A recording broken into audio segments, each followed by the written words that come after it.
ایک بہن نے سوال کیا ہے کہ اسکول میں جب پیپر چل رہے ہوتے ہیں تب ٹیچر انہیں تھوڑی بہت چیٹنگ کرنے دیتے ہیں، تو کیا یہ صحیح ہے؟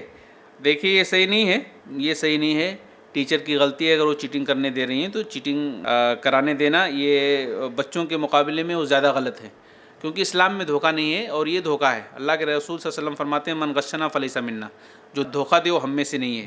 تو بہرحال یہ چیٹنگ کرانا وغیرہ دھوکہ ہے اور دھوکہ اسلام میں جائز نہیں ہے۔ بھائی نے سوال کیا ہے کہ بہت سارے لوگوں کو یہ دیکھا گیا ہے کہ جماعی جب آتی ہے تو بہت سارے لوگ استغفر اللہ لا حول ولا قوت الا باللہ وغیرہ پڑھتے ہیں، تو یہ کہاں تک درست ہے؟ دیکھیے، پڑھنے کی بات کہیں بھی نہیں ہے، استغفر اللہ یا لا حول ولا قوت الا باللہ پڑھنے کی بات کہیں نہیں کہی گئی، صرف یہ ہے کہ اس کو روکنا چاہیے۔ حدیث میں یہ ہے کہ اس کو روکنا چاہیے، جہاں تک طاقت آپ کی لگ رہی ہو آپ اسے روکیں۔ اگر آپ روک نہیں سکتے تو کم سے کم ہاتھ جو ہے اس کے اوپر رکھ دیں، لیکن پڑھنے کی کوئی بات نہیں ہے۔ دوسرا سوال یہ تھا کہ بچوں کی تربیت کہاں تک کی جائے؟ دیکھیے، بچوں کی تربیت آپ جہاں تک کر سکیں، جتنی بھی آپ کی طاقت پہنچ سکے وہاں تک آپ کو کرنا ہی کرنا ہے، کیونکہ آپ کے تو بہرحال بچے ہی ہیں، وہ 20 سال کی عمر ہو، 30 سال کی عمر ہو، 25 سال کی عمر ہو، آپ کے بچے ہیں، آپ جو بھی ان کو نصیحتیں کر سکتے ہیں کرتے رہیں انشاءاللہ۔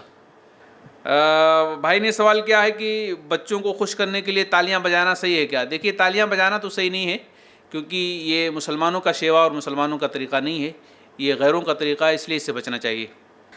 کسی بہن نے سوال کیا ہے کہ قبرستان کے سامنے سے گزرنے پر اہل قبور کو سلام کرنا چاہیے۔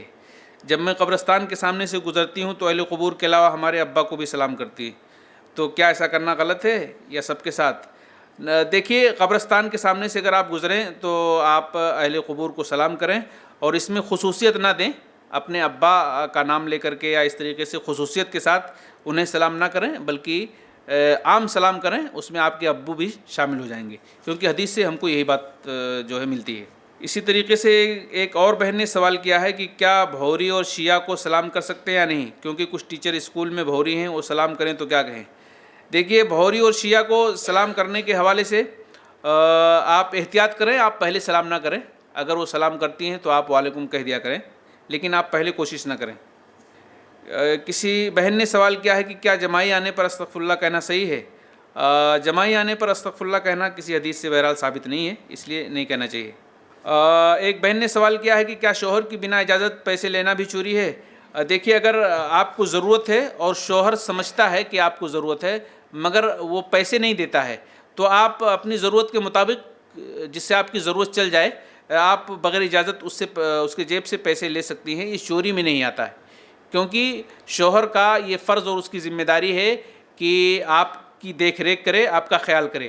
اب اگر وہ خیال نہیں کرتا اپنی بخیلی کی وجہ سے، تو آپ جو ہے اپنے ضرورت کی تکمیل کے لیے صرف اتنا پیسہ، فضول خرچی کے لیے نہیں، اتنا پیسہ لے سکتی ہیں جس سے جو ہے آپ کی ضرورت پوری ہو جائے، اور اسے اسلام نے چوری نہیں کہا ہے۔ بھائی نے سوال کیا ہے کہ بوری اور شیعہ ان کا عقیدہ کیا ہوتا ہے، کیا یہ مسلمان میں شمار ہوتے ہیں؟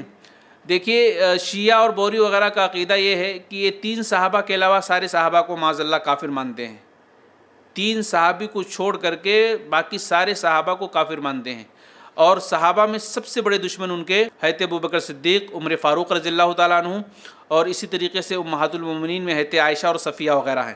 آپ بتائیں، اگر اسلام سے ابوبکر صدیق اور عمر وغیرہ اور عثمان وغیرہ کو خارج کر دیا جائے تو اسلام نام کی کوئی چیز باقی ہی نہیں رہے گی، کیونکہ اسلام کی جن لوگوں نے تشریح کی ہے، جن لوگوں نے اسلام کو سب سے پہلے سمجھایا ہے، یہی لوگ ہیں، ابوبکر صدیق اور عمر فاروق اور عثمان غنی وغیرہ۔ تو یہ شیعہ لوگ ان لوگوں کو مسلمان ہی نہیں سمجھتے ہیں، تو اگر آپ ان کو مسلمان ہی نہ سمجھے تو پھر قرآن کی جو ترتیب ہوئی ہے، جو تدوین ہوئی ہے، یعنی قرآن بھی شک کی نگاہ سے دیکھا جائے گا، اور احادیث تو کسی طرح سے دنیا کے اندر باقی ہی نہیں رہے گی۔ تو بہرحال آپ پر میں چھوڑتا ہوں کہ آپ ان کو کیا کہیں گے، مسلمان مانیں گے کہ نہیں مانیں گے؟ یہ 3 صحابی کے علاوہ کسی کو مسلمان نہیں مانتے ہیں، ایک بات۔ دوسری بات یہ کہ یہ قرآن کو بھی محرف مانتے ہیں، یعنی قرآن جو ہے تبدیل کیا گیا ہے، قرآن میں تبدیلی ہے، اور بعض شیعہ تو اتنے غالی ہوتے ہیں جو کہتے ہیں قرآن کے اور کچھ پارے تھے جس کو قرآن میں شامل نہیں کیا گیا ہے، یعنی قرآن کو اصلی کتاب نہیں مانتے ہیں، جیسے تورات، زبور، انجیل میں تبدیلیاں آ گئی ہیں، اسے قرآن میں بھی تبدیلی معاذ اللہ مانتے ہیں۔ تو ظاہر بات ہے اگر کوئی شخص قرآن کو شک کی نگاہ سے دیکھے تو پھر وہ مسلمان کہاں رہے گا؟ اسی طریقے سے یہ ان لوگوں کا عقیدہ ہے کہ اگر ہماری حکومت، ایران کی اگر حکومت قائم ہو گئی تو ہم سب سے پہلے خانہ کعبہ کو گرائیں گے، اور ابو بکر اور عمر معاذ اللہ ان کی قبروں کو نکال کر کے یہ سب سے بڑے گنہگار ہیں، ان کو زندہ جلائیں گے اور کیا کیا کریں گے۔ یہ ایسے شیعوں کے عقیدے ہیں۔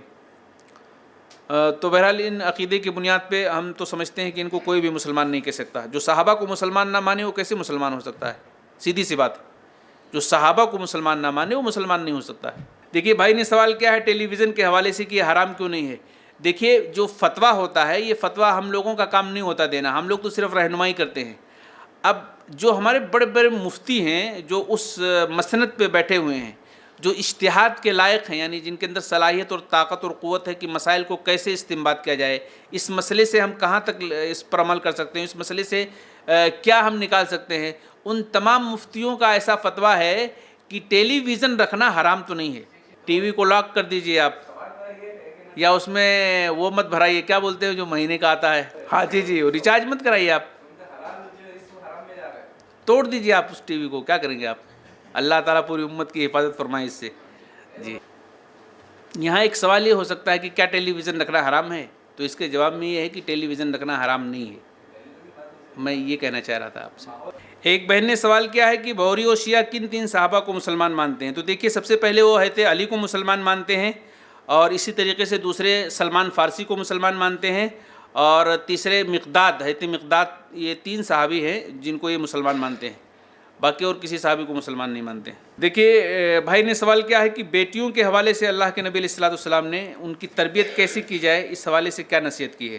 دیکھیے بیٹیوں کا مقام تو اسلام نے بہت بڑا کیا ہے، اور بیٹوں کے مقابلے میں بیٹیوں کا درجہ بہت بلند کیا ہے اسلام نے۔ آپ یقین کریں، حدیثوں کی اگر آپ ورقگردانی کریں گے، حدیثوں کو آپ پڑھیں گے تو اللہ کے نبی صلی اللہ علیہ وسلم نے کہیں یہ نہیں کہا ہے کہ جس نے 2 بچوں کی پرورش کی، ان کو پالا پوسا، تعلیم دیا، تو جو ہے اس کی وجہ سے پیرنٹس کو جنت ملے گا۔